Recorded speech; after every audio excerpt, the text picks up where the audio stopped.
صلی اللہ علیہ وسلم کے پیارے دیوانوں، جب مذہب کی تاریخ میں اتنا گھال میل ہو سکتا ہے تو ملک کی تاریخ کے اندر گھال میل کیوں نہیں ہو سکتا؟ یہی وجہ ہے کہ آج کے حالات کے تناظر میں ہم یہ بات بڑے دکھی دل کے ساتھ کہنا چاہتے ہیں کہ جو لوگ واقعی حقیقی معنوں میں آزادی کے مجاہد تھے، آج جب آزادی کا ذکر ہوتا ہے تو جھوٹے منہ بھی کوئی ان کا نام نہیں لیتا، اور جو لوگ انگریزوں کے وظیفہ خوار تھے ادھر یا ادھر کے، ان لوگوں کو آزادی کا ہیرو بنایا جاتا ہے۔ ہم آگے کی گفتگو میں بہت کوشش کریں گے کہ سنجیدگی کے ساتھ ان باتوں کو آپ کے سامنے رکھیں، بات ہم آپ کے سامنے رکھیں گے، فیصلہ آپ نے کرنا ہے حقیقت کیا ہے۔ حضرت ٹیپو سلطان شہید رحمت اللہ تعالی علیہ جیسی شخصیت ہند کی سرزمین پر موجود رہی، اس وقت تک کہ انگریزوں نے ہمت نہیں کی، حوصلہ نہیں کیا کہ ہندوستان کی سرزمین پر، دلی پر وہ حملہ کرتے۔ اور جناب حیدر علی جو ٹیپو سلطان شہید کے والد تھے، یہ انتہائی بہادر شخص تھا، اس نے بڑی جنگیں کی، اور بعد میں حضرت سلطان ٹیپو رحمت اللہ تعالی علیہ اپنے باپ کے نقش قدم پر چلتے ہوئے اس نے بھی انگریزوں سے جو ہے وہ بڑی مزاحمت کی، اور انگریزوں پر اس کا خوف یہ تھا کہ یہ بادشاہ صرف بادشاہ نہیں تھا بلکہ یہ بادشاہ اللہ کا مقدس بندہ اور ولی بھی تھا۔ اس نے باضابطہ طور پر علم حاصل کیا، اس زمانے کے علوم جو عالموں کے لیے لازم تھے۔ یہ وہ شخص تھا کہ جو سنی سے العقیدہ بلکہ حضور غوث الاعظم دستگیر کا ایسا عقیدت مند تھا کہ اس نے اپنی تلوار پر وظیفہ قادریہ یا شیخ عبد القادر جیلانی شیخ للہ درج کرا رکھا تھا، اس کی تلوار پر یہ وظیفہ لکھا ہوا تھا۔ میرے پیارے آقا علیہ السلام کے پیارے دیوانوں، اور اس کی عادت تھی، اس نے کبھی جو ہے وہ میدان میں لڑانے کا کام نہیں کیا، اس لیے کہ اس دور میں جو کمانڈر ہوتے تھے، بادشاہ ہوتے تھے، وہ خود جو ہے وہ اپنے محلوں میں بیٹھتے تھے، کہتے تھے لڑو، یا بہت زیادہ کوئی مشقت والا بادشاہ ہوتا تو وہ جو ہے میدان میں آ کر کے کہتا کہ لڑو میں ہوں۔ لیکن ٹیپو سلطان کا یہ انداز تھا کہ اس نے جو ہے وہ کبھی یہ نہیں کہا کہ میں ہوں لڑو، وہ آگے آگے ہوتا اور اس کی فوج اس کے پیچھے پیچھے ہوتی۔ اس طرح یہ سنت مصطفیٰ پر عمل کرتے ہوئے میدان جنگ میں شرکت کیا کرتا تھا۔ اللہ کے رسول صلی اللہ علیہ وسلم اکثر جب جنگوں میں شریک ہوئے ہیں تو دلدل پہ سوار ہو کر شریک ہوئے ہیں، حالانکہ جنگ کے اندر اکثر یا لوگ تیز رفتار اونٹنی یا گھوڑوں پہ جو ہے وہ شریک ہوتے ہیں، لیکن حضور علیہ السلام اکثر دلدل پر سوار ہونا اس لیے پسند کرتے تھے کہ سواریوں میں سب سے سست رفتار میں دلدل چلتا ہے۔ گویا کہ نبی بتاتے ہیں جو بھاگنے والے ہوتے ہیں وہ تیز رفتار سواریاں استعمال کرتے ہیں، اور جن میں جان دینے کا جذبہ وہ تو زمین کے اوپر جنگ کیا کرتے ہیں۔ سلطان ٹیپو شہید نے یہی کیا کہ وہ ہمیشہ آگے اور ان کی فوج پیچھے ہوتی، لیکن وہ سلطان ملک ہندوستان کی ترقی کے لیے اتنا ذہین تھا، اتنا بڑا مفکر تھا کہ ٹیپو سلطان شہید رحمت اللہ تعالی علیہ نے ہندوستان کی عوام کے لیے انگریزی عربی اس کو لازم قرار دیا، اور باضابطہ طور پر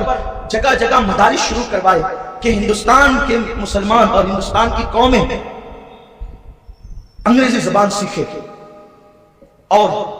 دوسرے ملکوں کی زبان سیکھ کر تجارت کی منڈیوں میں ترقی کرے۔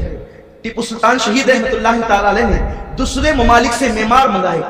بڑے بڑے مزدور فنکار، اور ان کو کہا کہ ہماری قوم کو اس طریقے سے ہنر سکھاؤ۔ ان کا ایک خواب تھا کہ ملک ہندوستان اور ترقی کرے اور ترقی کرے۔ اسی کے ساتھ ساتھ خاص طور پر یہ بات ہے کہ ٹیپو سلطان شہید نے اور ان سے پہلے اورنگزیب عالم نے ہندوستان کی سرزمین پر مندروں کو بھی مراعات دی تھی، مندروں کو جو ہے وہ زمینیں دی تھی، پنڈتوں کو جو ہے وہ وظیفے جاری کروائے تھے، اس لیے کہ اسلام کا یہ نظریہ ہے کہ جہاں اسلام جائے گا، اسلام جانے کے بعد وہاں کی عبادت گاہوں کو اسلام مسمار نہیں کرے گا، وہاں کے مذہبی لوگوں پر اسلام ظلم نہیں کرے گا۔ یہاں بس میں ایک روایت پڑھ کر کے آگے بڑھتا ہوں۔ جس وقت بیت المقدس فتح ہوا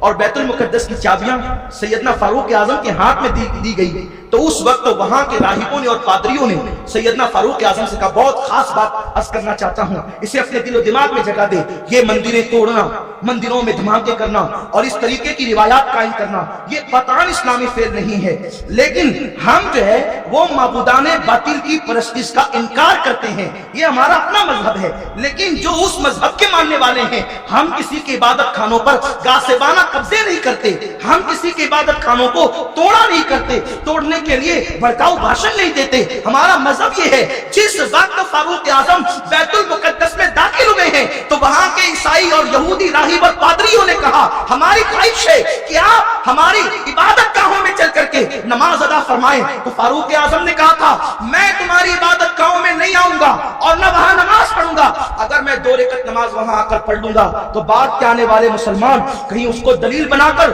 تمہاری عبادت گاہ توڑ کر کے مسجد نہ بنا لے، اس لیے میں وہاں نہیں آنا چاہتا۔ کیونکہ ہم جو ہے اگرچہ مشرکوں کی عبادت گاہوں کو حق نہیں مانتے لیکن ہم ان کی حق تلفی بھی نہیں کرتے، اس لیے کہ انسان کو یہ حق حاصل ہے،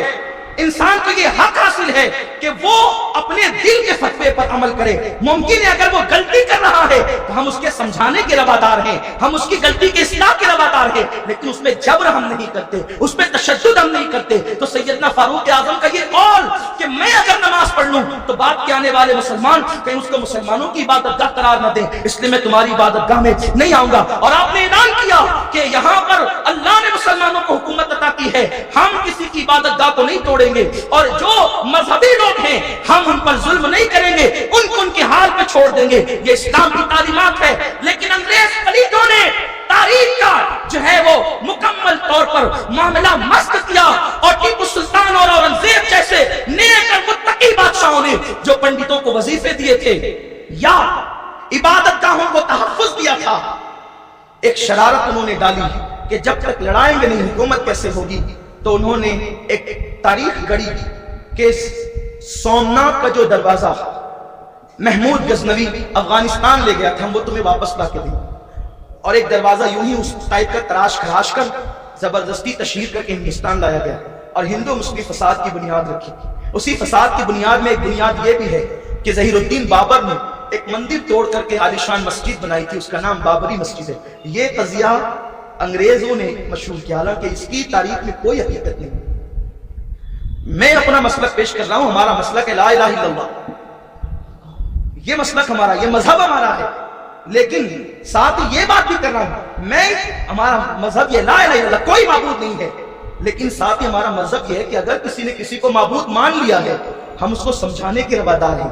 ہم اس کو سکھانے کے روادار ہیں، اس کے بطلان کو علمی دلائل سے پیش کرنے کے روادار ہیں اور اس کی دلیلوں کو توڑنے کے روادار ہیں۔ ہم آستینیں چڑھا کر کسی کے عبادت خانوں کو یوں ہی توڑ کر اس پہ قبضہ کرنے یا غصب کرنے کے روادار نہیں ہے۔ میں بہت واضح طور پہ اس کو پیش کرنا چاہتا ہوں، کیونکہ اس وقت جو ملک ہندوستان میں حالات بنے وہ یہ ہیں کہ جب مسلمانوں کی حکومت تھی اس وقت دوسرے مذہب والوں پہ ظلم کیا گیا، بیٹیوں کی آبرو لوٹی گئی، مذہبی مقامات کو توڑ کر کے پھر اپنی مسجدیں تعمیر کی گئی۔ یہ جھوٹ، فریب اور دجل ہے، اس کی کوئی حقیقت نہیں ہے۔ ہندوستان میں انگریز نے اس کو اس وجہ سے رواج دیا کہ لڑاؤ اور حکومت کرو، جب تک وہ لڑاتے نہیں وہ حکومت کیسے کر سکتے تھے؟ اس لیے کہ یہ وہی ہندوستان ہے جس ہندوستان کے اندر اللہ اکبر اورنگزیب عالمگیر اس دن تک کے بھوکے رہے جب تک کہ پنڈت کی بیٹی کو انصاف نہ دلوایا۔ یہ وہی ملک ہندوستان ہے اللہ اکبر کہ جس ملک کے اندر اسلامی مملکت کے سربراہوں نے غیر مسلموں کو جو ہے باضابطہ طور پہ وظیفے جاری کروائے، تحفظ فراہم کیا جانوں کو۔ یہ وہی ملک ہے۔ آج بھی ملک کی سچی تاریخ اگر تلاش کی جائے تو ہندو اور مسلمانوں میں، مسلمان اور دوسرے مذاہب والوں میں آپسی جو ہے وہ بھائی چارگی کا نظام ویسا قائم ہو سکتا ہے جیسا کہ میثاق مدینہ میں اللہ کے نبی نے قائم کیا تھا۔ ہم اس یکجہتی کے قائل نہیں ہیں جو آج کے سیاسی لیڈر کر رہے ہیں، ہم اس یکجہتی کے قائل ہیں جو میثاق مدینہ میں مصطفیٰ جان رحمت نے کیا تھا۔ اور میثاق مدینہ کیا ہے اس کو یہاں پیش کرنے کا وقت نہیں، بس اتنا عرض کرنا چاہتا ہوں کہ میثاق مدینہ وہ تھا کہ جب اللہ کے رسول صلی اللہ علیہ وسلم مدینہ طیبہ میں قدم رکھتے ہیں تو وہاں یہودی بھی تھے اور دوسرے مذاہب کے لوگ بھی تھے۔ میرے آقا نے فرمایا آؤ تم اور ہم سب مل کر یہ عہد کریں کہ ہم تمہارے حق ادا کریں گے، تم ہمارے حق ادا کرنا، تمہارا دشمن ہمارا دشمن ہوگا، ہمارا دشمن تمہارا دشمن ہوگا۔ ایک وطن لڑنے والے ایک دوسرے کی جان کو تحفظ دیں گے، ایک دوسرے کی عزت کو تحفظ دیں گے، ایک دوسرے کے موقع کو تحفظ دیں گے۔ کریں گے، اس طرح میثاق مدینہ کی شرائط پر آپ غور کر سکتے ہیں۔ اسلام جو ہے لا الہ الا اللہ محمد رسول اللہ کی تعلیم دیتا ہے، لیکن ہم وطنوں کے ساتھ بھائی چارگی کا تصور بھی دیتا ہے۔ اسلام جو ہے موالات سے منع کرتا ہے، معاملات سے منع نہیں کرتا، اور ہم اسی کے قائل ہیں۔ میرے پیارے آقا علیہ الصلوۃ والتسلیم کے پیارے دیوانوں، تو جب تک کہ ٹیپو سلطان شہید موجود رہے، انگریزوں نے دلی پر حکومت کرنے کا خواب بھی نہیں دیکھا۔ لیکن آپ جانتے ہیں ہر جگہ جو ہے وہ غدار پلتے ہیں، مارے آستین کے ساتھ رہتے ہیں۔ یہی ہوا حضرت ٹیپو سلطان شہید کے ساتھ بھی مخبری کی گئی، اور نتیجہ یہ ہوا کہ وہ بندہ کھانا کھانے کے لیے بیٹھا تھا، پہلا لقمہ منہ میں ڈالا اور یوں خبر آئی کہ چلیے دشمن باہر سے حملہ کر رہا ہے۔ وہ لقمہ چھوڑ کر بندہ دوڑا ہے اور لڑتے لڑتے شہید ہو گیا۔ جب حضرت ٹیپو سلطان شہید ہوئے ہیں تو ان کے گلے میں جو ہار تھا اس وقت اس قیمت کے حساب سے 5 لاکھ روپے کا وہ ہار تھا، جو موتیوں کا قیمتی ہار انہوں نے پہن رکھا تھا۔ اور حضرت ٹیپو سلطان شہید کی شہادت کے بعد بھی انگریزوں کو یقین نہ تھا کہ شہید ہو گیا ہے، اور اس شان کے ساتھ وہ بندہ شہادت کا جام نوش کرتا ہے کہ اس کا چہرہ دیکھ کر کے لوگوں کو احساس نہیں ہوتا کہ مر گیا ہے۔ وہ کیسے مر سکتا ہے جس کے لیے قرآن کہتا ہے وَلَا تَقُولُوا لِمَن يُقْتَلُ فِي سَبِيلِ اللَّهِ أَمْوَاتٌ۔ ٹیپو سلطان کی شہادت کے بعد انگریزوں نے ایک تاریخی جملہ کہا تاج ہندوستان ہمارا ہے، اور پھر ان لوگوں نے دلی پر حملہ کیا۔ نتیجتاً یہ ہوا کہ انہوں نے دلی کے لال قلعے پر 1857 میں اور ایک تاریخی روایت کے مطابق 58 میں بہرحال اپنا پرچم لہرانے کی کوشش کی، اور پورا ملک ہندوستان ایسٹ انڈیا کمپنی کو تحلیل کر کے اب وہ باضابطہ طور پر انگلستانی حکومت کے زیر حکومت آ گیا اور یہ ملک غلام بن گیا۔